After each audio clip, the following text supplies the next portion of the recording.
ಕನ್ನಡ ನಾಡು ನುಡಿ ಕಲೆಯ ನೆಲೆಯಲ್ಲಿ ಬಹುದೊಡ್ಡ ಹೆಸರು ವರನಟ ಡಾಕ್ಟರ್ ರಾಜ್ಕುಮಾರ್. ತನ್ನ ಸಿನಿಮಾಗಳ ಮೂಲಕ ಕೌಟುಂಬಿಕ ಮೌಲ್ಯಗಳನ್ನು, ಜೀವನಾದರ್ಶವನ್ನು ನೋಡುಗರಿಗೆ ಅತ್ಯಂತ ಹೃದಯವಾಗಿ ತಲುಪಿಸಿದ ನಟ ಸಾರ್ವಭೌಮ ಡಾಕ್ಟರ್ ರಾಜ್ಕುಮಾರ್. ಅಂದು ಮೆರೆದ, ಎಂದು ಮರೆಯಾಗದ ಡಾಕ್ಟರ್ ರಾಜ್ಕುಮಾರ್ ಹಾಡುಗಳ ರಸ ಸಂಜೆಯೇ ನಾದಮಯ ಈ ಲೋಕವೆಲ್ಲ. ನಿಮಗೆಲ್ಲ ಹುಟ್ಟಿದರೆ ಮತ್ತೆ ಮತ್ತೆ ಇಲ್ಲೇ ಹುಟ್ಟಬೇಕು, ಕನ್ನಡಿಗನೇ ಆಗಿರಬೇಕು ಅನ್ನುವ ಸದಭಿಮಾನವನ್ನು ಮೂಡಿಸಿದ ಈ ಗೀತೆಗಳ ಸಂಜೆಗೆ ನಿಮಗೆ ಸ್ವಾಗತ. ಭಾವ, ಭಕ್ತಿ ಅಣ್ಣವರ ಹಾಡುಗಳ ಶಕ್ತಿ.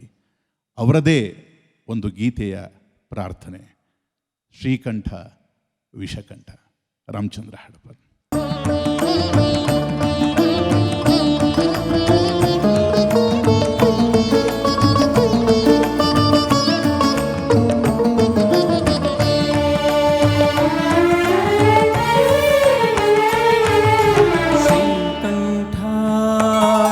ವಿಷಕಂಠ ಶ್ರೀಕಂಠ ವಿಷಕಂಠ, ಲೋಕವನುಳಿಸಲು ವಿಷವನ್ನು ಕುಡಿದ ನಂಜುಂಡೇಶ್ವರನೇ, ಲೋಕವನುಳಿಸಲು ವಿಷವನ್ನು ಕುಡಿದ ನಂಜುಂಡೇಶ್ವರನೇ, ಗತಿ ನೀನೆಂದರೆ ಓಡುತ್ತ ಬರುವ ಕರುಣಾಸಾಗರನೇ, ಗತಿ ನೀನೆಂದರೆ ಓಡುತ್ತ ಬರುವ ಕರುಣಾಸಾಗರನೇ. ಶ್ರೀಕಂಠ ವಿಷಕಂಠ ಶ್ರೀಕಂಠ ವಿಷಕಂಠ.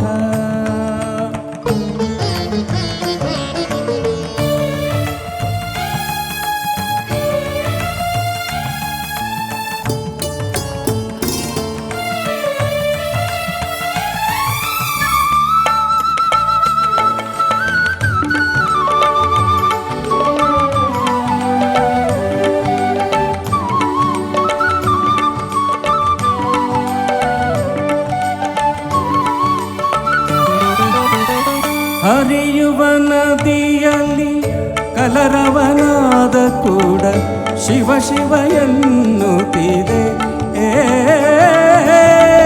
ಅರಳಿದ ಸುಮದಲ್ಲಿ ನಲಿಯುವ ಭ್ರಮರವು ಶಿವನಾಮ ಹಾಡುತ್ತಿದೆ. ಬೀಸುವ ಗಾಳಿಯು ಪರಿಮಳ ಚೆಲ್ಲುತ್ತ ನಿನ್ನನ್ನೇ ಸ್ಮರಿಸುತ್ತಿದೆ, ಬೀಸುವ ಗಾಳಿಯು ಪರಿಮಳ ಚೆಲ್ಲುತ್ತ ನಿನ್ನನ್ನೇ ಸ್ಮರಿಸುತ್ತಿದೆ. ಶ್ರೀಕಂಠ ವಿಷಕಂಠ ಶ್ರೀಕಂಠ ವಿಷಕಂಠ.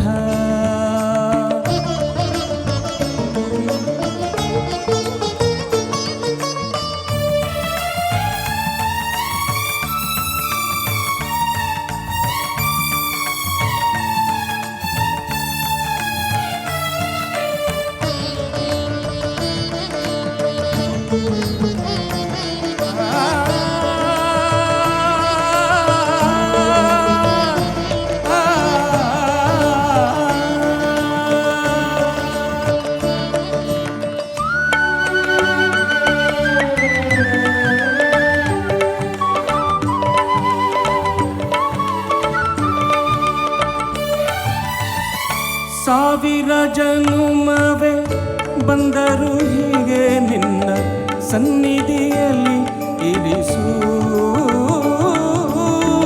ಉಸಿರಿನ ಉಸಿರಲು ತಂದೆ ಎಂದು ನಿನ್ನ ನಾಮವನ್ನು ಬೆರೆಸು. ಕತ್ತಲಲ್ಲಿರುವೆ ನೆಮ್ಮದಿ ತುಂಬಿ ಹಿಡಿದು ನಡೆಸು, ಕತ್ತಲಲ್ಲಿರುವೆ ನೆಮ್ಮದಿ ತುಂಬಿ ಹಿಡಿದು ನಡೆಸು. ಶ್ರೀಕಂಠ ವಿಷಕಂಠ ಶ್ರೀಕಂಠ ವಿಷಕಂಠ, ಲೋಕವನುಳಿಸಲು ವಿಷವನ್ನು ಕುಡಿದ ನಂಜುಂಡೇಶ್ವರನೇ, ಗತಿ ನೀನೆಂದರೆ ಓಡುತ್ತ ಬರುವ ಕರುಣಾಸಾಗರನೇ. ಶ್ರೀಕಂಠ ವಿಷಕಂಠ ಶ್ರೀಕಂಠ ವಿಷಕಂಠ ಶ್ರೀಕಂಠ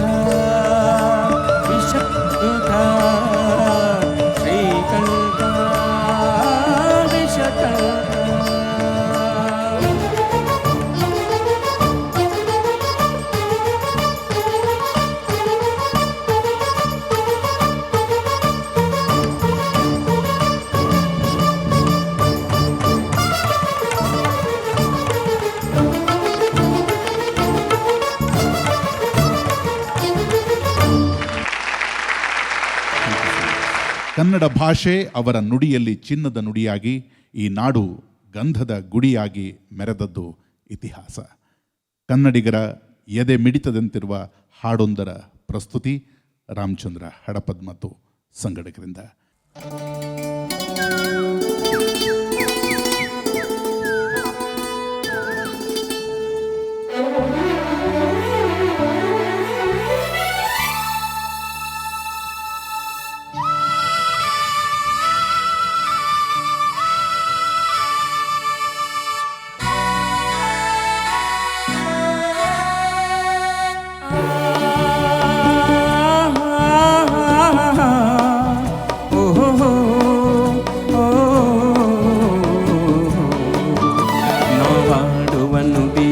ಕನ್ನಡ ನುಡಿ ಚಿನ್ನದ ನುಡಿ ಸಿರಿಗನ್ನಡ ನುಡಿ ನಾವಿರುವ ತಾಣವೇ ಗಂಧದ ಗುಡಿ ಅಂದದ ಗುಡಿ ಚಂದದ ಗುಡಿ ನಾವಾಡುವ ನುಡಿಯೇ ಕನ್ನಡ ನುಡಿ ನಾವಿರುವ ತಾಣವೇ ಗಂಧದ ಗುಡಿ ಅಂದದ ಗುಡಿ ಚಂದದ ಗುಡಿ ಗಂಧದ ಗುಡಿ ಶ್ರೀಗಂಧದ ಗುಡಿ ಆಹಾ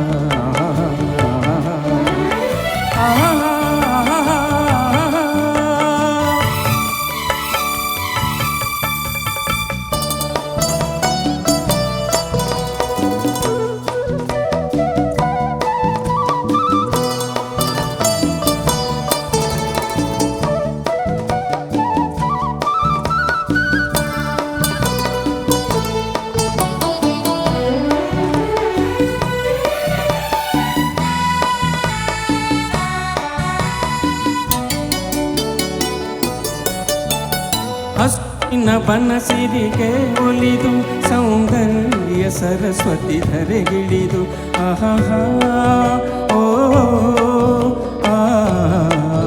ಓ ಹರಿಯುವ ನದಿಯಲ್ಲಿ ಜಾಡಿ ಹೂವನದಲ್ಲಿ ನಲಿಯುತ್ತ ಓಲಾಡಿ ಚೆಲುವಿನ ಬಲೆಯ ಬೀಸಿದಳು ಈ ಗಂಧದ ಗುಡಿಯಲ್ಲಿ ನೆಲೆಸಿದಳು ಇದು ಯಾರ ತಪಸ್ಸಿನ ಫಲವೋ ಈ ಕಂಗಳು ಮಾಡಿದ ಪುಣ್ಯವೋ ಓಹೋ ನಾವಾಡುವ ನುಡಿಯೇ ಕನ್ನಡ ನುಡಿ ನಾವಿರುವ ತಾಣವೇ ಗಂಧದ ಗುಡಿ ಅಂದದ ಗುಡಿ ಗಂಧದ ಗುಡಿ ಚಂದದ ಗುಡಿ ಶ್ರೀಗಂಧದ ಗುಡಿ ಆಹಾ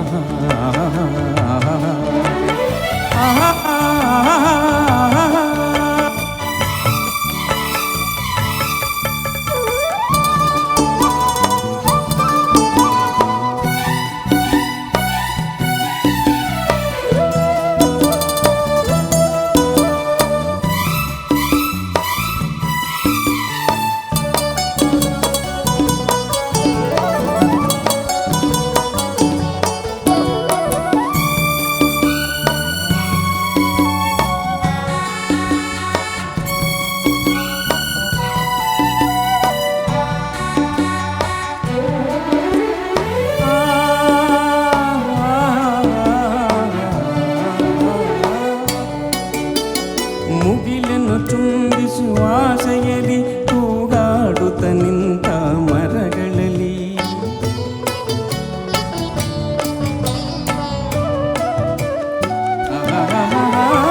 ಮುಗಿಲನ್ನು ಚುಂಬಿಸುವ ಆಸೆಯಲ್ಲಿ ತೂಗಾಡುತ್ತ ನಿಂತ ಮರಗಳಲ್ಲಿ ಹಾಡುತ್ತಿವೆ ಬಾನಾಡಿಗಳು ಎದೆಯಲ್ಲಿ ಸಂತಸದ ಹೊನಲು ಇದು ವನ್ಯ ಮೃಗಗಳ ಲೋಕವು ಈ ಭೂಮಿಗೆ ಇಳಿದ ನಾಕವೋ ಆಹಾವೋ ನಾವಾಡುವ ನುಡಿಯೇ ಕನ್ನಡ ನುಡಿ ನಾವಿರುವ ತಾಣವೇ ಗಂಧದ ಗುಡಿ ಅಂದದ ಗುಡಿ ಗಂಧದ ಗುಡಿ ಚಂದದ ಗುಡಿ ಶ್ರೀಗಂಧದ ಗುಡಿ ಆಹಾ ಆಹಾ ಆಹಾ ಓಹೋ ಓಹೋ ಓಹೋ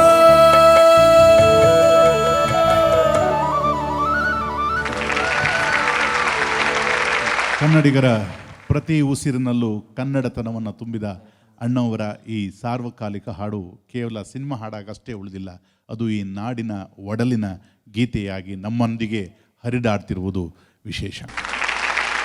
ಜನರಿಗೆ ಮೌಲ್ಯವನ್ನೇ ತಮ್ಮ ಸಿನಿಮಾಗಳ ಮೂಲಕ ಕೊಟ್ಟವರು ರಾಜ್ಕುಮಾರ್ ಅವರು. ಅಂತಹ ಒಂದು ಚಿತ್ರ ದೂರದ ಬೆಟ್ಟ, ಅದರ ಒಂದು ಗೀತೆಯನ್ನು ಇದೀಗ ಪ್ರಸ್ತುತಪಡಿಸೋಣ. ಪ್ರೀತಿನೇ ಆ ದ್ಯಾವರು ತಂದ ಆಸ್ತಿ ನಮ್ಮ ಬಾಳ್ವೆಗೆ.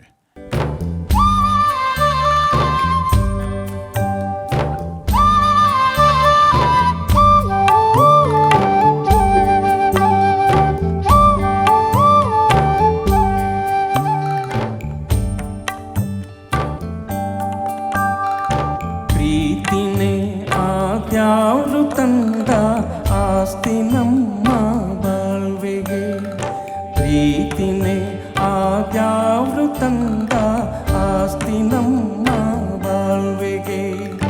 ಹಸಿವಿನಲ್ಲೂ ಹಬ್ಬನೇ, ದಿನವು ನಿತ್ಯವು ಗಾದಿನೇ, ನನ್ನ ನಿನ್ನ ಪಾಲಿಗೆ.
ನೀ ಪಕ್ಕ ಇದ್ರೆ ಹಿಂಗೆ ಬೆಟ್ಟ ಎತ್ತಿಂದಲ್ನಾಗೆ, ನೀ ಪಕ್ಕ ಇದ್ರೆ ಹಿಂಗೆ ಬೆಟ್ಟ ಎತ್ತಿಂದಲ್ನಾಗೆ. ಏಸೆ ಕಷ್ಟ ಬಂದ್ರು ನಮ್ಗೆ ಗೌರ, ಏಸೆ ಕಷ್ಟ ಬಂದ್ರು ನಮ್ಗೆ, ಮೀಸೆ ಬಿಡ್ತೀನಿ ಸುಂಗೆ. ಪ್ರೀತಿನೇ ಆದ್ಯಾವ್ರು ತಂದ ಆಸ್ತಿ ನಮ್ಮ ಬಾಳ್ವೆಗೆ.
ಆಸ್ತಿ ನಮ್ಮ ಬಾಳ್ವೆಗೆ, ಹಸಿವಿನಲ್ಲೂ ಹಬ್ಬನೇ, ದಿನವು ನಿತ್ಯವು ಗಾದಿನೇ, ನನ್ನ ನಿಮ್ಮ ಪಾಲಿಗೆ, ನನ್ನ ನಿನ್ನ ಪಾಲಿಗೆ.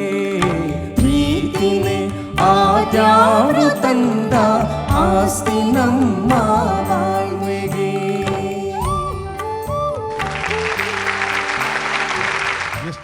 ಸೊಗಸಾದ ಗೀತೆ ಇದು. ಯಾರು ತಿಳಿಯರು ನಿನ್ನ ಭುಜಬಲದ ಪರಾಕ್ರಮ. ಬೆಳಿಗ್ಗೆ ಕೂತು ಸಂಜೆ ಅಷ್ಟೊತ್ತಿಗೆ ಅದನ್ನು ಮುಗಿಸ್ಬಿಟ್ಟಿದ್ರು. ಅದರ ಒಂದು ಅದ್ಭುತವಾದಂತಹ ಗೀತೆ ಪಿ ಶ್ರೀನಿವಾಸ್ ಆ ಕಾಲದಲ್ಲಿ ಹಾಡಿದ್ರು. ನಿನ್ನ ಕಣ್ಣ ನೋಟದಲ್ಲೇ ಹಡಪದು ನಿಮಗಾಗಿ ಪ್ರಸ್ತುತಪಡಿಸ್ತಾರೆ. ನಿನ್ನ ಕಣ್ಣ ನೋಟದಲ್ಲೇ ನೂರು ಆಸೆ ಕಂಡನು, ನಿನ್ನ ಕಣ್ಣ ನೋಟದಲ್ಲೇ ನೂರು ಆಸೆ ಕಂಡನು, ನಿನ್ನ ತುಟಿಯ ನಗುವಿನಲ್ಲಿ ನನ್ನೆ ಮರೆತು ಹೋದೆನು, ನಿನ್ನ ಕಣ್ಣ ನೋಟದಲ್ಲೇ ನೂರು ಆಸೆ ಕಂಡೆನು.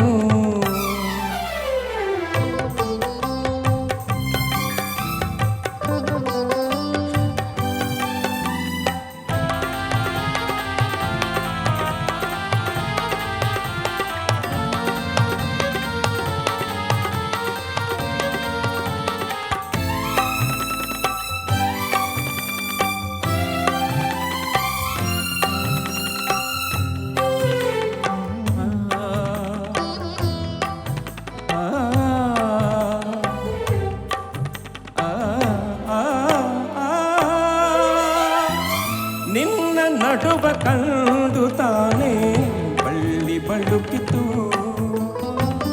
ನಿನ್ನ ನಡುವ ಕಂಡು ತಾನೇ ಬಳ್ಳಿ ಬಳುಕಿತು,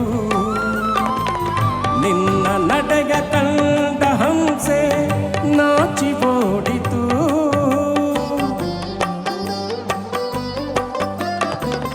ನಿನ್ನ ನಡೆಯ ಕಂಡ ಹಂಸೆ ನಾಚಿ ಓಡಿತು, ನಿನ್ನ ನಾಟ್ಯ ಕಂಡ ನವಿಲು ಕುಣಿಯದಾಯಿತು, ಚಲುವಿನ ರಸಿ ನನ್ನ ಮನವು ಇಂದು ನಿನ್ನದಾಯಿತು, ನಿನ್ನ ಕಣ್ಣ ನೋಟದಲ್ಲೇ ನೂರು ಆಸೆ ಕಂಡೆನು.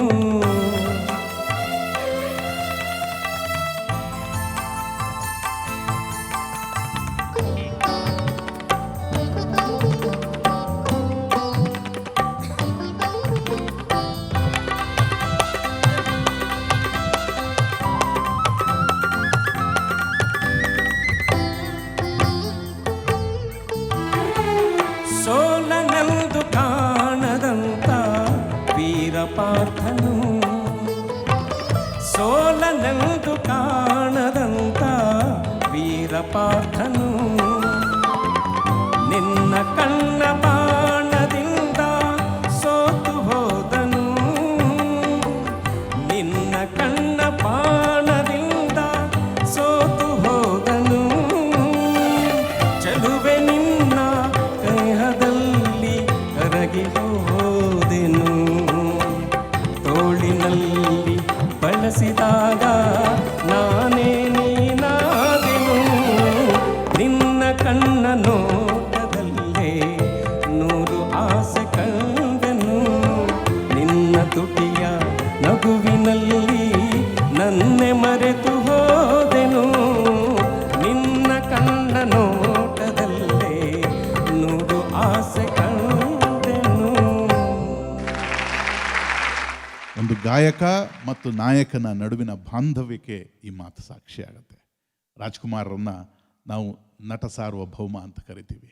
ಅವರ ನಟನೆಯ ಬಗ್ಗೆ ಈ ದೇಶದ ಇವತ್ತಿನ ಸೆನ್ಸೇಷನ್ ಹೆಸರು ಮತ್ತು ಬಾಲಿವುಡ್ನವರು ಕೂಡ ಇವರಿಗಾಗಿ ಕಾಯುವಂಥ ನಟ ಪ್ರಕಾಶ್ ಬೆಳವಾಡಿ ಅವರನ್ನು ನಾನು ಪ್ರೀತಿಯಿಂದ ವೇದಿಕೆಗೆ ಬರಮಾಡಿಕೊಳ್ತೇನೆ. ಸರ್ ನಮಸ್ತೆ. ಪರಮಪದ 28ನೇ ಕಾರ್ಯಕ್ರಮಕ್ಕೆ ಕಾಲಿಟ್ಟಿದೆ. ನಾವು ರಾಜ್ಕುಮಾರ್ ಅವ್ರ ಬಗ್ಗೆ ಮಾತಾಡ್ತಿದ್ವಿ. ರಾಜ್ಕುಮಾರ್ ಅವರಿಗೆ 100 ಪ್ರಶಸ್ತಿಗಳು. ರಾಜ್ಕುಮಾರ್ ಅಂದರೆ ಒಂದು ಅಪರಿಮಿತವಾದಂತಹ ಕಲ್ಪನೆ. ನನ್ನ ಕುತೂಹಲ, ನೀವು ಒಬ್ಬ ಅಪ್ರತಿಮ ನಟರಾಗಿ ನಿಮ್ಮ ದೃಷ್ಟಿಯಲ್ಲಿ ರಾಜ್ಕುಮಾರ್ ಏನು? ರಾಜ್ಕುಮಾರ್ ಹೇಗೆ ಕಂಡ್ರಿ ನೀವು ಅಂತ? ನಮಗೆಲ್ಲ ಮೊದಲು ಅವರ ಅಭಿಮಾನಿಯಾಗಿ ನಾವು ಅವರನ್ನು ನೋಡಿರೋದು. ಇವತ್ತು ನಾವು ಒಂದು ದೊಡ್ಡ ಚಿತ್ರವನ್ನು ಮಾಡ್ತೀವಿ ಅಂತ ತಿಳ್ಕೊಳ್ಳಿ. ದೊಡ್ಡ ಚಿತ್ರ ಅಂದರೆ ದೊಡ್ಡ ಮಹತ್ವಾಕಾಂಕ್ಷೆಯ ಒಂದು ಪಾತ್ರವನ್ನು ಸೃಷ್ಟಿ ಮಾಡಿ ಒಂದು ಚಿತ್ರ ಮಾಡ್ತೀವಿ ಅಂತ ತಿಳ್ಕೊಳ್ಳಿ. ಈಗ ಕೃಷ್ಣನ ಪಾತ್ರ ಆಗಲಿ, ಮಯೂರನ ಪಾತ್ರ ಆಗಲಿ, ಕೃಷ್ಣ ದೇವರಾಯನ ಪಾತ್ರ ಆಗಲಿ ಮಾಡೋದಕ್ಕೆ ನಾವು ಯಾರನ್ನಾರು ಹಾಕೋಬೇಕು ಅಂದರೆ ರಾಜ್ಕುಮಾರ್ ನಮ್ಮ ಕಣ್ಮುಂದೆ ಬಂದಾಗ ಇನ್ಯಾರ ಬಗ್ಗೆ ಯೋಚನೆ ಮಾಡೋದು ಕಷ್ಟ ಆಗತ್ತಲ್ವಾ. ಅದು ಒಂದು ರೀತಿಯಲ್ಲಿ ಕನ್ನಡದ ಕಷ್ಟ ಕೂಡ. ಯಾಕೆಂದರೆ ನಮಗೆ ಮಹತ್ವಾಕಾಂಕ್ಷೆಯ ಅಂಥ ಚಿತ್ರಗಳನ್ನ ಮಾಡೋದು ಇನ್ಮೇಲೆ ಕಷ್ಟ ಆಗಿದೆ ಅನ್ನೋದು ನಮ್ಗೆ ಯಾಕೆ ಅನಿಸ್ತಾ ಇದೆ ಈಗ ಅಂದರೆ, ನಮಗೆ ಈ ಥರ ಒಂದು 10-20 ಜನ ಸಿಗಬೇಕಾಗಿತ್ತು. ಅವರು ಇಳಿಯರಾಜ ಒಂದು ಸ್ಟೋರಿ, ನೀವು ಈಗ ತಾನೇ ಹೇಳಿದ್ರಲ್ಲ ಪಿ ಬಿ ಶ್ರೀನಿವಾಸ್, ಅದಕ್ಕೆ ನನಗೆ ನೆನಪಾಯಿತು. ಅವ್ರು ಹೇಳಿದ್ರು, ನೀವೆಲ್ಲ ನಂಬೋದಿಲ್ಲ, ನಾನು ಸ್ಟೋರಿ ನಿಮ್ಗೆ ಹೇಳ್ತೀನಿ ಅಂದ್ಬಿಟ್ಟು ಇಳಿಯರಾಜ ಹೇಳಿದ್ರು. ಇದು ಸಂಪತ್ತಿಗೆ ಸವಾಲ್ ಸಿನಿಮಾದಲ್ಲಿ ಈ ಗೀತೆಯನ್ನು ನೀವು ಬೇರೆಯವ್ರ ಕೈಯಲ್ಲಿ ಹಾಡಿಸ್ಬೇಕು. ಯಾಕೆಂದರೆ ಅದೊಂಥರ ಅದಕ್ಕೆ ಒಂದು ರಾಜ್ಕುಮಾರ್ ಹಾಡಿದಾಗ ಅದು ಗೀತೆ ಇದ್ರೂ ಹಾಡಿದಾಗ ಮಾತಿನ ಒಂದು ದಾಟಿ ಇರುತ್ತೆ ಅದರಲ್ಲಿ, ಅದು ಒಂದು ವಿಶೇಷ. ಅದು ನೀವು ಬೇರೆಯವ್ರ ಕೈಯಲ್ಲಿ ಮಾಡಿಸ್ಬೇಕು ಅಂತ. ಯಾರ ಕೈಯಲ್ಲಿ ಮಾಡಿಸೋದು ಅಂತ ಹೇಳಿದಾಗ ಇಳಿಯರಾಜ ಹೇಳಿದ್ರಂತೆ, ನೀವು ರಾಜ್ಕುಮಾರ್ ಅವ್ರ ಕೈಯಲ್ಲಿ ಹಾಡಿಸಿ ರೀ. ಅವರು ನಟರವರು ಅವ್ರ ಕೈಯಲ್ಲಿ ನಾನು ಹೆಂಗೆ ಹಾಡಿಸ್ಲಿ ಅಂದರೆ, ಇಲ್ಲ ಅವ್ರು ನಾನೆಲ್ಲ ಕೂತಾಗಲ್ಲ ಅವ್ರು ಹಾಡೋದನ್ನು ನಾನು ಕೇಳಿದ್ದೀನಿ, ನೀವು ಅವ್ರ ಕೈಯಲ್ಲಿ ಹಾಡಿಸಿ ಅಂತ ಹೇಳಿದ್ರಂತೆ. ನಾನು ಹೇಳಿದ್ದಕ್ಕೆ ಅವ್ರು ಬಂದಿರೋ ನಿಮ್ಮ ಇದಕ್ಕೆ ಅಂತ. ರಾಜ್ಕುಮಾರ್ನ ಹೋಗಿ ಕೇಳಿದಾಗ ಅವ್ರು ಹೇಳಿದ್ರಂತೆ, ಇಲ್ಲ ಅವರು ಪಿ ಬಿ ಶ್ರೀನಿವಾಸ್ ಅವರು ಒಂದು ಬದುಕು ಮಾಡ್ಕೊಂಡಿದ್ದಾರೆ, ಇದು ಹಾಡೋದೇ ಅವ್ರದ್ದು, ಇದು ನಾನು ಅದಕ್ಕೆ ಅಡ್ಡ ಬರೋದಿಲ್ಲ ಅಂದ್ರಂತೆ.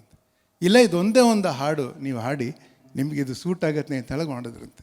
ಅದಾದಮೇಲೆ ಅವ್ರು ಮುಂದೆ ಗಾಯಕರಾಗಬೇಕು ಅನ್ನೋದು ಅವ್ರ ಮನಸ್ಸಲ್ಲಿ ಇತ್ತೋ ಇಲ್ಲೋ, ಈ ಜನ ಡಿಮ್ಯಾಂಡ್ ಮಾಡಿ ಹಂಗಾಗಿದ್ದು. ಇನ್ನೊಂದು ಹೇಳ್ತೀನಿ, ಇದನ್ನು ಮಾಡಿದಾಗ ಗೋಕಾಕ್ ಚಳುವಳಿ ಆದಾಗ, ಸೀತಾರಾಮ್ ಅವರು ಇದ್ರ ಬಗ್ಗೆ ಹೇಳ್ತಾರೆ ಅಂದ್ಕೊಳ್ತೀನಿ ನಾನು. ಗೋಕಾಕ್ ಚಳುವಳಿ ಆದಾಗ ಅವ್ರನ್ನ ಕರೆದಾಗ, ನೀವು ಇದರ ನಾಯಕತ್ವನೇ ವಹಿಸಬೇಕು ಅಂದಾಗ ಅವರು ರೆಡಿಯಾಗಿ ಬಂದರು. ಭಾಳ ಯಶಸ್ವಿಯಾದ ಅದು ಒಂದು ಚಳುವಳಿ ಆಯಿತು. ಅದನ್ನಾದ ನಂತರ ಬೇರೆ ಯಾರೇ ಇದ್ದರೂ, ಇವತ್ತಿನ ಭಾರತದಲ್ಲಿ ಬೇರೆ ಯಾರೇ ಇದ್ದರೂ ನೀವು ಯೋಚನೆ ಮಾಡಿ ಚುನಾವಣೆಗೆ ನಿಂತ್ಕೊಳ್ತಾ ಇದ್ರು. ನೆಕ್ಸ್ಟು ಅವರು ಇಲ್ಲ ಅಂದ್ಬಿಟ್ಟು ಹಿಂದೆ ಸರಿದು ಸಿನಿಮಾಗೆ ವಾಪಸ್ಸು ನಮಗೆ ಸಿಕ್ಕರು ಅವರು. ಅದಕ್ಕೆ ನಾನು ರಾಜ್ಕುಮಾರ್ ಬಗ್ಗೆ ಹೇಳೋದು ಎಷ್ಟೊಂದಿದೆ, ಬಟ್ ಇದನ್ನು ಮುಖ್ಯವಾಗಿ ಹೇಳಬೇಕು ಅನ್ನಿಸ್ತು. ಅವರು ಒಂದು ಮೆಸೇಜ್ ಹೇಳಿದ್ರು, ನನ್ನ ಅಭಿಮಾನಿ ದೇವರುಗಳು ಅವರ ನನ್ನ ಹೆಸರಲ್ಲಿ ಇದರಲ್ಲಿ ಭಾಗವಹಿಸಿದ್ದರಂತೆ.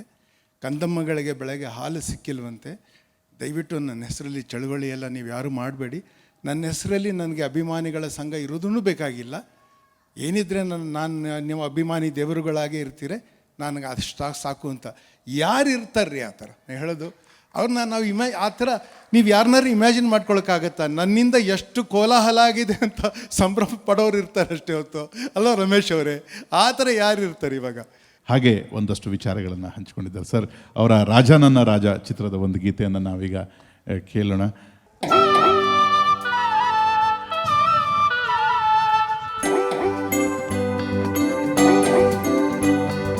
ಕಲ್ಲೇಟಿಗಿಂತ ನಿನ್ನ ಕಣ್ಣೇಟು ಜೋರಾಗಿ,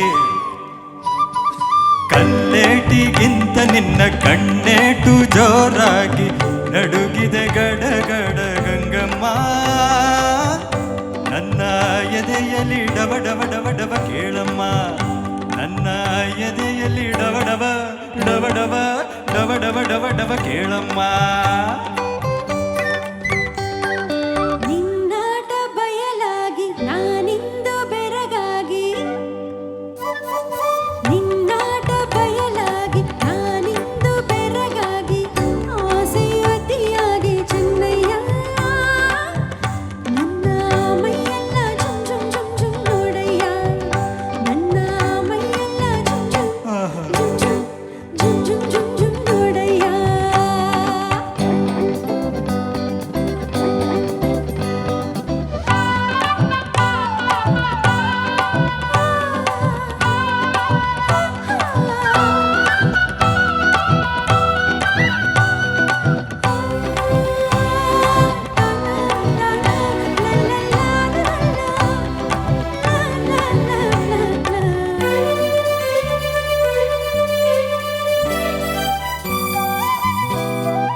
ಯೌವನ ಭಾರಕ್ಕೆ ನಿನ್ನ ಬಳುಕುವ ನಡುವು ಉಳುಕುವ ಮುನ್ನ ಮೆಲ್ಲಗೆ ಹತ್ತಿರ ಬಾರಮ್ಮ,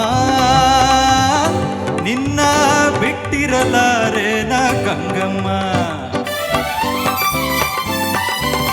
ಗಗನದ ಸಿಡಿಲು ಕೇಳಿದ ನವಿಲು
ಕಾಮಾಕ್ಷಿ ಗಂಗಮ್ಮ ಹಾಸಿ ಮುತ್ತಿನ ಸರ ಕೊಡುವೆ ಬಾರಮ್ಮ.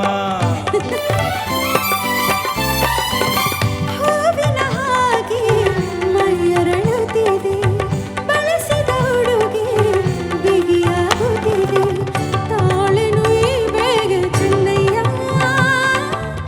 ನಿಂದೇ ಆಸರೆಯ ನೀಡು ಬರಯ್ಯ. ಕಲ್ಲೇಟಿಗಿಂತ ನಿನ್ನ ಕಣ್ಣೇಟು ಜೋರಾಗಿ ನಡುಗಿದೆ ಗಡಗಡ ಗಂಗಮ್ಮ. ನನ್ನ ಎದೆಯಲ್ಲಿ ಡವಡವ ಡವಡವ ಕೇಳಮ್ಮ, ನನ್ನ ಎದೆಯಲ್ಲಿ ಡವಡವ ಡವಡವ ಡವಡವ ಡವಡವ ಕೇಳಮ್ಮ ಗಂಗಮ್ಮ. ಏನಮ್ಮ ಬರಯ್ಯ, ಗಂಗಮ್ಮ ಚೆನ್ನಯ್ಯ, ಏನಮ್ಮ. ಬರಯ್ಯ. ರಾಜ್ಕುಮಾರ್ ಅವರ ಗೀತೆಯ ಎನರ್ಜಿಯೇ ಹಾಗೆ. ಅವರ ಆರಂಭದಲ್ಲಿ ಆ ಹಾಡಿನಲ್ಲಿ ಒಂದು ಸತಿ ಹಿಂಗೆ ಜಂಗ್ ಕುಣಿಸ್ತಾರೆ. ಯಾವ ಯುವ ನಟನಿಗೆ ಅವರು ಆ ಕಾಲದಲ್ಲಿ ಒಂದು ಸವಾಲನ್ನೋ ರೀತಿಯಲ್ಲಿ ಇಲ್ಲಿಯೂ ಕೂಡ ಡ್ಯೂಯಲ್ ರೋಲ್ ಮಾಡ್ತಾರೆ. ಅದ್ಭುತವಾದಂತಹ ನಟನೆ. ತಾವು ಮಲಯಾಳಂನಿಂದ ಕಾಶ್ಮೀರದ ತನಕ ಈಗ ಭಾರತದಲ್ಲಿ ಸಿನಿಮಾ ಮಾಡುವವರನ್ನು ನೋಡಿದ್ದೀರಿ, ಕಂಡಿದ್ದೀರಿ. ಇಂದು ನಾವು ರಾಜ್ಕುಮಾರ್ ಅವರಿಂದ ಕಲಿಯಬೇಕಾಗಿದ್ದೇನು ಅಥವಾ ಅನುಸರಿಸಬೇಕಾಗಿದ್ದೇನು ರಾಜ್ಕುಮಾರ್ ಮತ್ತು ಇಡೀ ಭಾರತೀಯ ಸಿನಿಮಾದ ಬಗ್ಗೆ ನೀವು ಹೇಳೋದಾದ್ರೆ? ನೋಡಿ, ನಾನು ಇತ್ತೀಚೆಗೆ ಒಂದು ಮಲಯಾಳಂ ಸಿನಿಮಾದಲ್ಲಿ ಮಾಡಿದ್ದೀನಿ.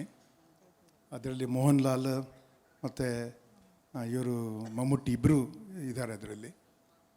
ಮೋಹನ್ ಲಾಲ್ ಅವರು ನನಗೆ ಹೇಳಿದ್ರು, ಏನೋ ಒಂದು ಸೀನ್ ಮಾಡಿದೆ ಅವ್ರ ಜೊತೆ. ಆವಾಗ ನಾನು ಬೆಂಗಳೂರಿಗೆ ಬಂದಾಗೆಲ್ಲ ನನಗೆ ಟೈಮ್ ಸಿಕ್ಕಿದಾಗೆಲ್ಲ ಹೋಗಿ ನಾನು ರಾಜ್ಕುಮಾರ್ ಅವ್ರ ಜೊತೆ ಕೂತು ಮಾತಾಡ್ತಿದ್ದೆ ಅಂತ ಹೇಳಿದ್ರು. ನನಗೆ ಅವರು ತುಂಬ ಕ್ಲೋಸ್ ಆಗಿದ್ದರು. ಅವ್ರನ್ನ ಆ ಥರ ಎಷ್ಟೊಂದು ಜನ ಅವ್ರ ಬಗ್ಗೆ ಹೇಳಿದ್ರು. ನಾನು ಇನ್ಸ್ಟಾಗ್ರಾಮಲ್ಲಿ ನೋಡಿದೆ, ಅದು ಎಷ್ಟು ಮಟ್ಟಿಗೆ ನಿಜಾನೋ ಗೊತ್ತಿಲ್ಲ. ಅಮಿತಾಬ್ ಬಚ್ಚನ್ ಅವ್ರನ್ನ ಹೋಗಿ ಕೇಳಿದ್ರಂತೆ, ಇದು ಟಾಪ್ 10 ಆ್ಯಕ್ಟರ್ಸ್ ಇಂಡಿಯಾದಲ್ಲಿ ಹೇಳೋಂಗಿದ್ರೆ ನೀವು ಯಾರನ್ನ ಹೇಳ್ತೀರಾ ಅಂತ. ಈ ಸೋಷಿಯಲ್ ಮೀಡಿಯಾದಲ್ಲೇ ಚೇಷ್ಟೆ ನಡೀತಾ ಇರುತ್ತಲ್ಲ, ಈ ಟಾಪ್ 10 ಟಾಪ್ 20. ಅದು ಒಂದು ಸತ್ಯ ತಿಳ್ಕೊಳ್ಳೋದಕ್ಕೆ ಇರ್ಬೋದು, ಇನ್ನೊಂದು ಕಾಂಟ್ರವರ್ಸಿ ಮಾಡೋದಕ್ಕೆ ಇರುತ್ತದೆ. ಅವ್ರನ್ನ ಕೇಳಿದಾಗ ಹೇಳಂತೆ, ಮೊದಲ 100 ಡಾಕ್ಟರ್ ರಾಜ್ಕುಮಾರ್ ಅಂತ ಹೇಳೋಣ, ಆಮೇಲೆ ಇನ್ಯಾರ್ದಾರು ಹೇಳೋಣ ಅಂತ ಹೇಳಿದ್ರಂತೆ ಅವರು. ಆ ಥರ.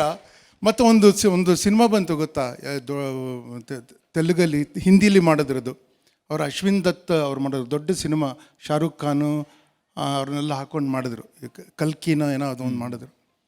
ಆ ಸಿನಿಮಾ ಸೆಟ್ಟಿಗೆ ನಾನು ಶೂಟಿಂಗಿಗೆ ಹೋಗಿದ್ದಾಗ ನನ್ನ ಯಾರು ಅವರಿಗೆ ಪರಿಚಯ ಮಾಡಿದಾಗ ಅವ್ರು ಹೇಳಿದ್ರು, ಡಾಕ್ಟರ್ ರಾಜ್ಕುಮಾರ್ ಬಗ್ಗೆ ಬಂದಾಗ ಅವ್ರು ಹೇಳಿದ್ರು, ಅವ್ರನ್ನ ನಾವು ನಟರು ಅಂತ ನೋಡೋಕ್ಕಾಗೋದಿಲ್ಲ ಸರ್, ನಾವು ಸಿನಿಮಾದವರು ಅವ್ರನ್ನ ದೇವರು ಅಂತ ನೋಡಬೇಕು, ಅವ್ರಿಗೆ ಕಂಪೇರ್ ಮಾಡೋರು ಯಾರು ಇಲ್ಲವೇ ಇಲ್ಲ ಇಲ್ಲಿ ಅಂತ ಅಂದ್ರವರು. ಅಂದರೆ ಆ ಥರದ್ದಿತ್ತು. ಯಾಕೆ ಅವ್ರಿಗೆ ಆ ಥರದ್ದು ಬಂತು ಅನ್ನೋದನ್ನು ನಾವು ಯೋಚನೆ ಮಾಡಬೇಕು. ಈಗ ನೋಡಿ, 52ರಲ್ಲಿ ಅವರು ಬೇಡರ ಕಣ್ಣಪ್ಪಗೆ ಪ್ರವೇಶ ಮಾಡಿದಾಗ ಅವರು ಗುಬ್ಬಿ ಕಂಪ್ನಿಲಾಗಲೇ ಅವ್ರಿಗೆ ಸ್ವಲ್ಪ ಅಲ್ಲೆಲ್ಲ ಟ್ರೈನಿಂಗ್ ಎಲ್ಲ ಆಗಿತ್ತು ಅವ್ರಿಗೆ.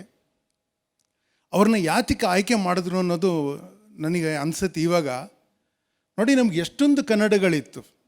ಅಂದರೆ ಒಂದು 25-28 ಭಾಗಗಳಾಗ್ಬಿಟ್ಟಿತ್ತು ಕರ್ನಾಟಕ. ಅದನ್ನು ಒಗ್ಗೂಡಿಸಿ 56ರಲ್ಲಿ ಒಂದು ಸಂಯುಕ್ತ ಕರ್ನಾಟಕ ರಚಿಸಬೇಕಂದ್ರೆ ಅದಕ್ಕೆ ರಾಜಕೀಯವಾಗಿದ್ದ ಕಷ್ಟಗಳು ಒಂದು. ಅಂದರೆ ಭಾಷೆಯಾಗಿ ಎಷ್ಟು ಥರದ ಭಾಷೆಗಳು, ನಮ್ಮ ಡೈಲೆಕ್ಟ್ಸ್ ಎಷ್ಟಿದೆ ಅದೆಲ್ಲ ಸೇರಿಸಿ ಅದನ್ನು ಮಾತಾಡೋದಕ್ಕಾಗಬೇಕು. ನಮ್ಮ ಅಧಿಕೃತ ಕರ್ನಾಟಕದ್ದು ಯಾವುದಿರಬೇಕು ಅಂದರೆ, ನಾವು ನ್ಯೂಸಲ್ಲಿ ಅವಾಗೆಲ್ಲ ಇದ್ದಿದ್ದು ಬರೀ ಆಕಾಶವಾಣಿ, ಅದನ್ನು ನ್ಯೂಸಲ್ಲಿ ಇರೋ ಕನ್ನಡ ಏನಿರಬೇಕು, ಅಥವಾ ಒಂದು ನಮ್ಮ ರಾಜ್ಯದ ಪತ್ರಿಕೆ ಮುದ್ರಣ ಮಾಡೋಂಗಿದ್ರೆ ಯಾವ ಕನ್ನಡವನ್ನು ಬಳಸಬೇಕು ಅನ್ನೋದು ವಿಚಾರ ಬಂದಾಗ ಆಗಿನ ಸಾಹಿತಿಗಳೆಲ್ಲ ಕೂತ್ಕೊಂಡು ನೋಡಿ, ದೊಡ್ಡ ದೊಡ್ಡ ಸಾಹಿತಿಗಳು ಕನ್ನಡ ಸಿನಿಮಾಗಳಿಗೆ ಗೀತೆಗಳನ್ನು ಸಂಭಾಷಣೆ ಎಲ್ಲ ಬರೆಯೋರು.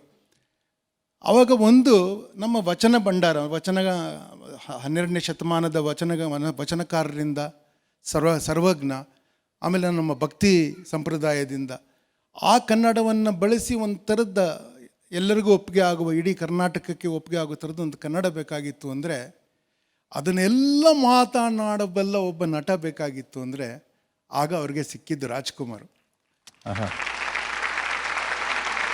ನೀವು ಹುಡುಕಿದ್ರೂ ಮತ್ತೆ ಸಿಗೋದಿಲ್ಲ ಆ ಥರ ಅನ್ನೋ ಥರದ್ದಾಗಿದೆ ಇವಾಗ. ಇನ್ನು ಯಾರು ಆ ಥರ ಮಾತಾಡೋದಕ್ಕಾಗತ್ತೆ? ಒಂದು ಹಳ್ಳಿ ಭಾಷೆಯನ್ನು ಮಾತಾಡ್ಬೋದು.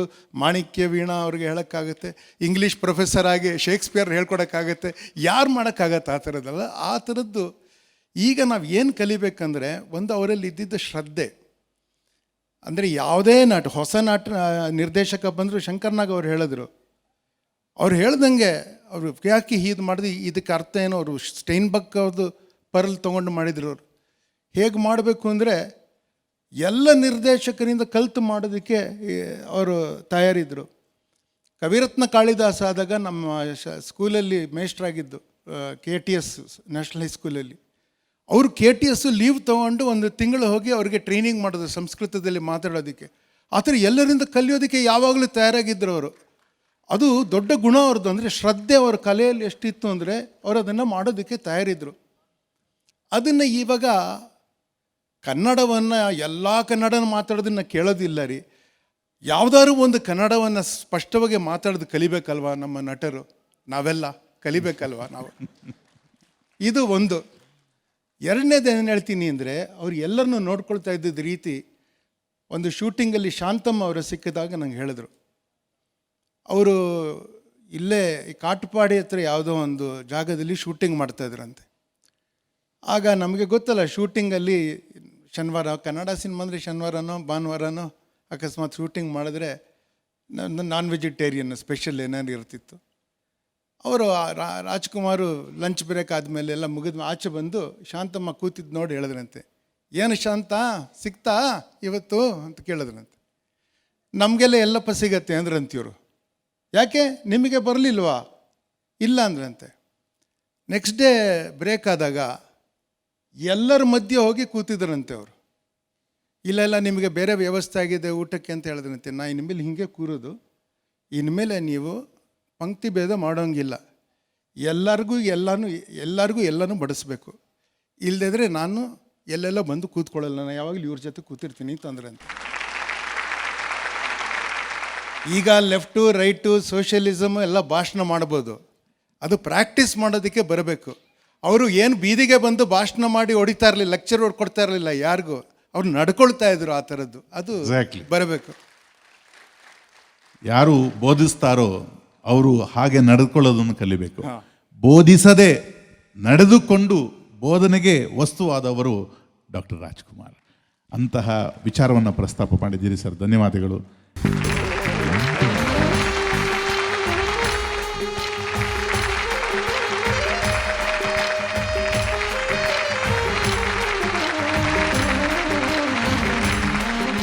ರಾಜ್ಕುಮಾರ್ ಅವರ ಕುರಿತಾಗಿ ಹಲವು ವಿಚಾರಗಳು ಮಾತಾಡ್ತಿದ್ವಿ. ರಾಜ್ಕುಮಾರ್ ಅವರಿಗೆ ಬಿರುದುಗಳಿದ್ವಿ.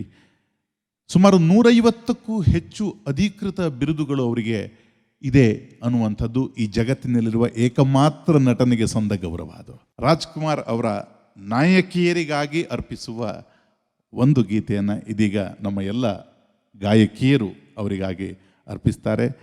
ಬಂಗಾರ ಮನುಷ್ಯ ಚಿತ್ರದ ಎವರ್ಗ್ರೀನ್ ಸಾಂಗ್ ಬಾಳ ಬಂಗಾರ ನೀನು. ಬಾಳ ಬಂಗಾರ ನೀನು, ಹಣೆಯ ಸಿಂಗಾರ ನೀನು, ನಿನ್ನ ಕೈಲಾಡು ಬೊಂಬೆ ನಾನಯ್ಯ, ನಾನಯ್ಯ ಬೊಂಬೆ ನಾನಯ್ಯ.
ಎಂಥ ಮ್ಯಾಜಿಕನ್ನು ಆ ಕಾಲದಲ್ಲಿ ಜಿ ಕೆ ವೆಂಕಟೇಶ್ ಮತ್ತು ಚಿ ಉದಯ್ ಶಂಕರ್ ಸೇರಿ ಸೃಷ್ಟಿಸ್ತಾರೆ. ಪಿ ಸುಶೀಲ ಅವರು ಇದಕ್ಕೆ ದನಿ ಆಗ್ತಾರೆ. ರಾಜ್ಕುಮಾರ್ ಅಭಿನಯದ ಮತ್ತೊಂದು ಅದ್ಭುತವಾದಂತಹ ಚಿತ್ರ ಸನಾದಿ ಅಪ್ಪಣ್ಣ.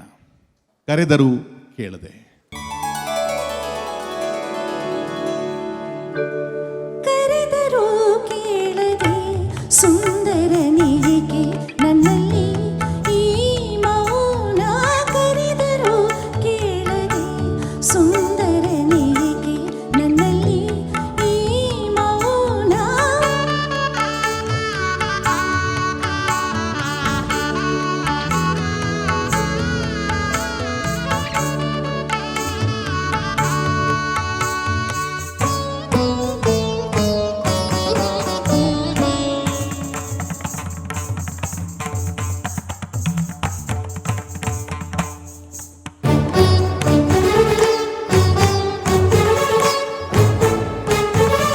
ಸದಾ ನನ್ನ ಕಣ್ಣ ತುಂಬ ನೀರಿನ ಬಿಂಬ.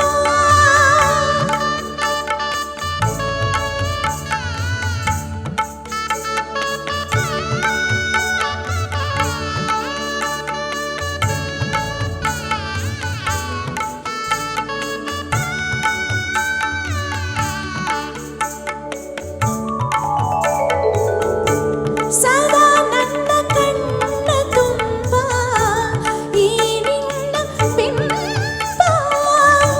ನಿನ್ನಾಸೆಯಿಂದ ಕಾಣಲೆಂದು ಓಡಿ ಬಂದಾಗ. ನಿನ್ನಾಸೆಯಿಂದ ಕಾಣಲೆಂದು ಓಡಿ ಬಂದಾಗ. ನೋಡದೆ ಸೇರದೆ ಏಕೆ ನನ್ನಲ್ಲಿ ಈ ಮೌನ. ಕರೆದರೂ ಕೇಳದೆ ಶಂಕರನಿಗೆ ನನ್ನಲ್ಲಿ ಈ ಮೌನ. ಕರೆದರೂ ಕೇಳದೆ. ಕಿಡತಕಥ ಕಥ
ಎಂತಹ ಒಂದು ಕೃತಿಯಾಗಿರ್ಬೋದು. ಮಂಜು ಪ್ರಾಯಶಃ ಎಷ್ಟು ಕಾರ್ಯಕ್ರಮಗಳಲ್ಲಿ ನುಡಿಸಿದ್ದಾರೋ ಅಷ್ಟೂ ಕಾರ್ಯಕ್ರಮಗಳಲ್ಲಿ ಅವರಿಗೆ ಇದೇ ರೀತಿಯಾದಂತಹ ಪ್ರತಿಕ್ರಿಯೆ ಸಿಕ್ಕಿದೆ. ಬಾದಶಃ ಬಿಸ್ಮಿಲ್ಲಾ ಖಾನ್ ಅವರನ್ನು ಈ ಸಂದರ್ಭದಲ್ಲಿ ಸ್ಮರಿಸಿಕೊಳ್ತಾ ಅವರ ನೆನಪಾಗಿಸಿಕೊಟ್ಟಂಥ ತಮಗೆ ಪ್ರೀತಿಯ ಧನ್ಯವಾದಗಳನ್ನು ಸಲ್ಲಿಸ್ತೇನೆ. ಪ್ರಪಂಚದಲ್ಲಿ ಯಾರಿಗೂ ಸಿಗದ ಇಷ್ಟೊಂದು ಅಭಿಮಾನ ರಾಜ್ಕುಮಾರ್ಗೆ ಸಿಕ್ತು. ಎಷ್ಟು ಸಾವಿರ ಅಭಿಮಾನಿ ಸಂಘ ಇಡೀ ಪ್ರಪಂಚದಲ್ಲಿ ಡಾಕ್ಟರ್ ರಾಜ್ಕುಮಾರ್ ಅಭಿಮಾನಿ ಸಂಘ ಅಂತ ದಾಖಲಾಗಿದೆ. ಈ ನಾಡಿನ ಪ್ರತಿ ನಗರದ ಹೃದಯ ಭಾಗದಲ್ಲಿ ಡಾಕ್ಟರ್ ರಾಜ್ಕುಮಾರ್ ರಸ್ತೆ ಇದೆ. ಬಹುತೇಕ ಮನೆಗಳಲ್ಲಿ ರಾಜ್ಕುಮಾರ್ ಅವರ ಫೋಟೋ ಇದೆ, ಬಹುತೇಕರ ಬದುಕಿನಲ್ಲಿ ರಾಜ್ಕುಮಾರ್ ಆದರ್ಶ ಇದೆ. ಯಾಕೆ ಈ ಪರಿಯ ಅಭಿಮಾನ ಅಂತ ನಾವು ಕೇಳ್ತಾ ಹೋದಾಗ, ರಾಜ್ಕುಮಾರ್ ಅಭಿಮಾನಿ ಸಂಘದ ಗೌರವಾಧ್ಯಕ್ಷರಾದಂಥ NR ರಮೇಶ್ ನಮ್ಮ ಜೊತೆ ಇದ್ದಾರೆ. ಅವರನ್ನು ನಾನು ವೇದಿಕೆಗೆ ನಿಮ್ಮೆಲ್ಲರ ಪ್ರೀತಿಯ ಚಪಾಳಿಯೊಂದಿಗೆ ಬರಮಾಡ್ಕೊಳ್ತೇನೆ. ಅವರ ಅಭಿಮಾನಿಗಳ ನಲ್ನುಡಿಯನ್ನು ಕೇಳುವ ಹೊತ್ತು ಸರ್ ನಮಸ್ತೆ, ಕಾರ್ಯಕ್ರಮಕ್ಕೆ ಪ್ರೀತಿಯ ಸ್ವಾಗತ. ನನ್ನ ಪ್ರಶ್ನೆ ಇದೆ, ಯಾಕಿಷ್ಟು ಅಭಿಮಾನ? ಯಾರಿಗೂ ಸಿಗದ ಅಭಿಮಾನ ರಾಜ್ಕುಮಾರ್ಗೆ ಯಾಕೆ ಸಿಕ್ತು? ಮೊದಲನೇದಾಗಿ ಈ ಒಂದು ಕಾರ್ಯಕ್ರಮವನ್ನು ಆಯೋಜನೆ ಮಾಡಿರ್ತಕ್ಕಂಥ ಪರಮಪದ ತಂಡದವರಿಗೆ ಹೃತ್ಪೂರ್ವಕವಾದಂಥ ಧನ್ಯವಾದಗಳನ್ನು ಹೇಳ್ತಾ, ನನ್ನ ಭ್ರಷ್ಟಾಚಾರ ವ್ಯವಸ್ಥೆ ವಿರುದ್ಧದ ಹೋರಾಟದಲ್ಲಿ ಭಾಗವಹಿಸೋದು ತುಂಬ ಸುಲಭ. ಆದರೆ ಇಲ್ಲಿ ನೆರೆದಿರ್ತಕ್ಕಂಥ ಈ ಒಂದು ಸುಶಿಕ್ಷಿತ ಜನ, ಸಮಾಜದ ಬೇರೆ ಬೇರೆ ಕ್ಷೇತ್ರಗಳ ಗಣ್ಯಮಾನ್ಯರ ಮುಂದೆ ಮಾತನಾಡೋದು ಬಹಳ ಕಷ್ಟ ಅಂತ ನಾನು ಹೇಳೋಕ್ಕೆ ಇಷ್ಟಪಡ್ತೀನಿ. ಇಲ್ಲಿ ಯಾತಕ್ಕೆ ಡಾಕ್ಟರ್ ರಾಜ್ಕುಮಾರ್ ಅವರು ಯಾವತ್ತಿಗೂ ಕನ್ನಡ ನಾಡಿನ ಜನತೆಗೆ ಪ್ರಸ್ತುತರಾಗಿರ್ತಾರೆ ಅಂತಂದರೆ, ಅಭಿನಯದಲ್ಲಿ ಅವ್ರನ್ನ ಮೀರಿಸುವಂಥ ಇನ್ನೊಬ್ಬ ಕಲಾವಿದ ಯಾರೂ ಇಲ್ಲ. ಜನಪ್ರಿಯತೆಯಲ್ಲಿ ಇಬ್ಬರು ಇಡೀ ವಿಶ್ವದಲ್ಲಿ ಉತ್ತುಂಗಕ್ಕೆ ಏರಿರ್ತಕ್ಕಂಥದ್ದು ಒಂದು MG ರಾಮಚಂದ್ರನವರಾದರೆ, ಇನ್ನೊಂದು ನಮ್ಮ ಕನ್ನಡಿಗರ ಅಣ್ಣ ಅವರು. ಅಂತಹ ಅಣ್ಣ ಅವರು ತಾವು ಕನ್ನಡ ಭಾಷೆಗೆ ಎಷ್ಟು ಕಟಿಬದ್ಧರಾಗಿದ್ದೀವಿ ಅನ್ನೋ ಒಂದು ವಿಷಯವನ್ನು ಜಗತ್ತಿಗೆ ಸಾರಿ ಹೇಳುವಂಥ ಕೆಲಸವನ್ನು ಮಾಡಿದ್ರು. ಅದು ಜೊತೆಗೇ ಯಾವ ಗೋಕಾಕ್ ಚಳುವಳಿ ಈ ನಾಡಿನಲ್ಲಿ ಮೊಟ್ಟ ಮೊದಲ ಬಾರಿಗೆ ಇಲ್ಲಿಯ ಸ್ಥಳೀಯ ಒಂದು 2 ಪಕ್ಷಗಳು ಸೇರಿಕೊಂಡು ರಚನೆ ಮಾಡ್ಕೊಂಡಿದ್ದಂಥ ಒಂದು ಮೈತ್ರಿಕೂಟದ ಸರ್ಕಾರ ಇಲ್ಲಿ ಬರಲಿಕ್ಕೆ ಕಾರಣ ಆಯಿತು. ಅಂತಹ ಸಂದರ್ಭದಲ್ಲಿ ಡಾಕ್ಟರ್ ರಾಜ್ಕುಮಾರ್ ಅವರು ಆಗಿನ ಮುಖ್ಯಮಂತ್ರಿ ರಾಮಕೃಷ್ಣ ಹೆಗಡೆ ಅವರಿಗೆ ಒಂದು ಮನವಿಯನ್ನು, ಆಗಿನ ಬಹುತೇಕ ಕನ್ನಡ ಪರ ಹೋರಾಟಗಾರರ ಒಕ್ಕೊರಲ ಬೇಡಿಕೆಯಾಗಿದ್ದಂಥ ರಾಜ್ಯ ಸರ್ಕಾರದ 3 ಮತ್ತು 4ನೇ ದರ್ಜೆ ನೌಕರರ ಸ್ಥಾನ ಕನ್ನಡಿಗರಿಗೆ ಕೊಡಬೇಕು ಅನ್ನೋ ಒಂದು ಆಶಯವನ್ನು ಅವರು ವ್ಯಕ್ತಪಡಿಸ್ತಾರೆ. ಕೂಡಲೇ ಸ್ಪಂದಿಸಿದಂಥ ರಾಮಕೃಷ್ಣ ಹೆಗಡೆ ಅವರು ಡಾಕ್ಟರ್ ರಾಜ್ಕುಮಾರ್ ಅವರ ಆಶಯದಂತೆ ಅವತ್ತು ಒಂದು ಆದೇಶವನ್ನು ಮಾಡ್ತಾರೆ. ಇಂದಿನಿಂದ ಕರ್ನಾಟಕ ರಾಜ್ಯ ಸರ್ಕಾರದ 37 ಇಲಾಖೆಗಳ 3 ಮತ್ತು 4ನೇ ದರ್ಜೆ ನೌಕರರ ನೇಮಕಾತಿಯಲ್ಲಿ ಕನ್ನಡಿಗರಿಗೆ ಪ್ರಾಧಾನ್ಯತೆ ಕೊಡಬೇಕು, ಆ ಸ್ಥಾನ ಅವ್ರಿಗೆ ಮಾತ್ರ ಅಂತ ಒಂದು ತೀರ್ಮಾನ ಮಾಡ್ತಾರೆ. ಅಲ್ಲಿಂದ ಇಲ್ಲಿಯವರೆಗೆ ಸುಮಾರು 50 ವರ್ಷಗಳ ಈ ಅವಧಿಯಲ್ಲಿ ಲಕ್ಷಾಂತರ ಕುಟುಂಬಗಳು ಅದರ ಫಲಾನುಭವಿಗಳಾಗಿದ್ದಾರೆ. ಅಂತಂದರೆ ಅವರು ಈ ನಾಡಿಗೆ ಕೊಟ್ಟಿರ್ತಕ್ಕಂಥ ಕೊಡುಗೆ ಏನು ಅನ್ನೋದು, ಅದೆಲ್ಲದಕ್ಕಿಂತಲೂ ಇವತ್ತು ವಿಶ್ವದ ಮಾಹಿತಿ ತಂತ್ರಜ್ಞಾನದ ನಗರ ಅಂತ ಕರೆಸ್ಕೊಳ್ಳುವಂಥ ಬೆಂಗಳೂರು ಮಹಾನಗರ, ವಿಶ್ವದಲ್ಲಿ ಅತ್ಯಂತ ವೇಗವಾಗಿ ಬೆಳೀತಾ ಇರ್ತಕ್ಕಂಥ ಈ ನಗರ ಕರ್ನಾಟಕದ ರಾಜಧಾನಿಯಾಗಿ ಉಳ್ಕೊಂಡಿದೆ ಅಂತಂದರೆ 1984 ಜನವರಿ 6ನೇ ತಾರೀಕು ಅವರು ಎತ್ತದಂಥ ಒಂದೇ ಒಂದು ಧ್ವನಿ ಆವತ್ತು. ಯಾತಕ್ಕೆ ಅಂತಂದರೆ ಇದನ್ನು ಕೇಂದ್ರಾಡಳಿತ ಪ್ರದೇಶ ಮಾಡಬೇಕು ಅನ್ನೋ ಒಂದು ನಿರ್ಧಾರಕ್ಕೆ 5 ಜನರ ಸಮಿತಿಯನ್ನು ಕೇಂದ್ರ ಸರ್ಕಾರ ರಚನೆ ಮಾಡಿತ್ತು. ನವಲ್ ಕಿಶೋರ್ ಶರ್ಮಾ, SB ಚೌಹಾಣ್ ಸೇರಿದಾಗೆ 5 ಜನರ ಒಂದು ತಂಡವನ್ನು ಏನು ರಚನೆ ಮಾಡಿತ್ತು MG ರಾಮಚಂದ್ರನ್ ಅವರ ಕೋರಿಕೆ ಮೇರೆಗೆ. ಜನವರಿ 6ನೇ ತಾರೀಕು ಅವರು 8ನೇ ತಾರೀಕು ಇಲ್ಲಿ ಬಂದು 15 ದಿನಗಳೊಳಗಾಗಿ ವರದಿಯನ್ನು ಕೊಡಬೇಕು ಅನ್ನೋ ಆದೇಶವನ್ನು ಕೂಡ ಕೇಂದ್ರ ಸರ್ಕಾರ ಮಾಡಿದ್ದಂಥ ಸಂದರ್ಭದಲ್ಲಿ ಡಾಕ್ಟರ್ ರಾಜ್ಕುಮಾರ್ ಅವರು ಅವರ ಸಾರ್ವಜನಿಕ ಜೀವನದ ಮೊಟ್ಟ ಮೊದಲ ಪತ್ರಿಕಾಗೋಷ್ಠಿಯನ್ನು ಹೈಲ್ಯಾಂಡ್ಸ್ ಹೋಟೆಲ್ ಸಮ್ಮುಖದಲ್ಲಿ ಕರೀತಾರೆ. ಕರೆದವತ್ತು ಅವರು 8ನೇ ತಾರೀಕೇನಾದರೂ ಈ ಕೇಂದ್ರ ಸರ್ಕಾರದ ಸಮಿತಿ ಬಂದು ಇಲ್ಲಿ ಬೆಂಗಳೂರನ್ನು ಕೇಂದ್ರಾಡಳಿತ ಪ್ರದೇಶ ಮಾಡಲಿಕ್ಕೆ ರಚನೆಯಾಗಿರ್ತಕ್ಕಂಥ ವರದಿಯನ್ನು ಸಲ್ಲಿಕೆ ಮಾಡಲಿಕ್ಕಂಥ ಸಮಿತಿ ಸದಸ್ಯರು ಬಂದರೆ, ನಾನು 9ನೇ ತಾರೀಕು ಬೆಳಗ್ಗೆ ಕೆಂಪೇಗೌಡ ರಸ್ತೆಯ ನಡುಭಾಗದಲ್ಲಿ ಆಮರಣ ಅಂತ ಉಪವಾಸ ಕೂತ್ಕೊಳ್ತೀನಿ ಅಂತ ಹೇಳಿ ಒಂದು ಎಚ್ಚರಿಕೆಯನ್ನು ಕೊಡ್ತಾರೆ. ಒಂದೇ ಒಂದು ಎಚ್ಚರಿಕೆಗೆ ಅವತ್ತೇ ಸಂಜೆ ಕೇಂದ್ರ ಸರ್ಕಾರ, ಅವತ್ತಿನ ಪ್ರಧಾನಮಂತ್ರಿಗಳು ಅವರ ಒಂದು ಏನು ಸಮಿತಿಯನ್ನು ಮಾಡ್ತಾರೆ ಅದನ್ನು ರದ್ದು ಮಾಡೋದ್ರ ಮೂಲಕ ಇವತ್ತು ಬೆಂಗಳೂರು ಮಹಾನಗರವನ್ನು ಕರ್ನಾಟಕದ ರಾಜಧಾನಿಯಾಗಿ ಉಳಿಸ್ಲಿಕ್ಕೆ ಕಾರಣಕರ್ತರದು. ಇಂತಹ ಹಲವಾರು ವಿಷಯಗಳನ್ನು ಇಂಥ ಕನ್ನಡಿಗರಿಗೆ ಕೊಟ್ಟಿರ್ತಕ್ಕಂಥ ಡಾಕ್ಟರ್ ರಾಜ್ಕುಮಾರ್ ಅವರು ಸರ್ ಹೇಳಿದ ಹಾಗೆ ಒಂದೇ ಒಂದು ಪ್ರಶ್ನೆ ಇಟ್ಟು, ನಾನು ನಾಳೆಯಿಂದ ಉಪವಾಸ ಕೂರ್ತೀನಿ ಅಂತ, ಅದು ಅಲ್ಲಿಗೆ ನಿಂತು ಹೋಗುತ್ತೆ. ಮುಂದೆ ಅದು ಬೇರೆ ಬೇರೆ ಆಯಾಮಗಳನ್ನು ಪಡೆದುಕೊಂಡು ಕೂಡ ಕನ್ನಡಿಗರು ಮತ್ತು ಅದರಲ್ಲಿಯೂ ಬೆಂಗಳೂರಿಗರು ಯಾವ ಕಾಲಕ್ಕೂ ನೆನಪಿಟ್ಟುಕೊಳ್ಬೇಕಾದಂಥ ಹೆಸರು ಅಣ್ಣ ಅವರು ಅನ್ನುವಂಥ ಮಾತನ್ನು ಹೇಳ್ತೀನಿ. ಸರ್ ಮಾತು ಮುಂದುವರಿಸ್ತೇನೆ, ಅದಕ್ಕೂ ಮುಂಚೆ ಒಂದು ಹಾಡನ್ನು ನಾವು ಕೇಳೋಣ. ನಿನ್ನ ಆಸೆ ಕಂಡೆ ಬೆರಗಾಗಿ ಮೂಕನಾದೆ ಅಂತ ಒಂದು ಖವಾಲಿ ಶೈಲಿಯ ಗೀತೆ ಇದೀಗ. ಕಂಗಳಲ್ಲಿ ಪ್ರಣಯದ ಹಣತೆ ಬೆಳಗಿರಲು ನಿನ್ನ ಧರ ಪ್ರೇಮದ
ಚೆಲ್ಲಬೇಕೆ. हाय हाय हाय मैं कुर्बान हो जाऊं. ಆಹಾ. ನನ್ನ ನುಡಿಯ ಕೇಳಿ ಬೆರಗಾಗಿ ಹೋಗಲಾರೆ, ನನ್ನ ನುಡಿಯ ಕೇಳಿ ಬೆರಗಾಗಿ ಹೋಗಲಾರೆ. ನಾನೇನು ಮಾಡಲೀಗ, ನಾನೇನು ಮಾಡಲೀಗ, ನೀ ಹೇಳೆ ಪ್ರಿಯ ಬೇಗ. ನನ್ನ ನುಡಿಯ ಕೇಳಿ ಬೆರಗಾಗಿ ಹೋಗಲಾರೆ.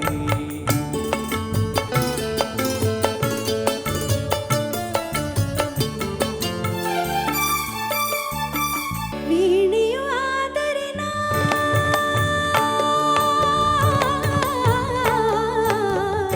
ವೀಣೆಯು ಆದರೆ ನಾ ವೈಣಿಕ ಪ್ರಿಯ ನೀನು, ಗಾಯಕಿ ಆದರೆ ನಾ ಗಾನವು ಪ್ರಿಯ ನೀನು.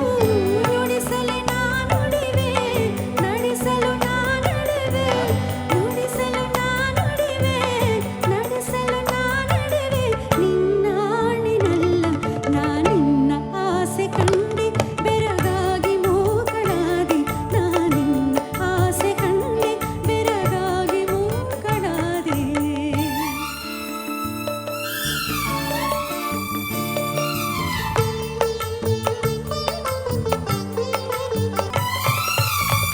ವೀಣೆಯು ನೀನಲ್ಲ, ಆ, ವೀಣೆಯು ನೀನಲ್ಲ, ವೈಣಿಕ ನಾನು ಅಲ್ಲ. ವಾಣಿಗೆ ವೀಣೆಯನ್ನು ಕಲಿಸುವರಾರು ಇಲ್ಲ. ಉಣಿಸುವೆ ಕಂಗಳಲೆ, ತಣಿಸುವೆ ಮಾತಿನಲೆ, ಉಣಿಸುವೆ ಕಂಗಳಲೆ, ತಣಿಸುವೆ ಮಾತಿನಲೆ. ಅಂತ ಜಾಣೆ ನೀನೆ, ನಾನಿನ್ನ ನುಡಿಯ ಕೇಳಿ ಬೆರಗಾಗಿ ಮೂಗನಾದೆ. ನಾ ನಿನ್ನ ಆಸೆ ಕಂಡೆ, ಬೆರಗಾಗಿ ಮೂಕಳಾದೆ. ನಾನೇನು ಮಾಡಲೀಗ, ನಾನೇನು ಹಾಡಲೀಗ, ನೀ ಹೇಳ ಪ್ರಿಯ ಬೇಗ. ನೀ ಹೇಳೋ ಪ್ರಿಯ ಬೇಗ. ಲ ಲ ಲ ಲ ಲ ಲ ಲ. ಲಾ ಲಾ ಲಾ ಲಾ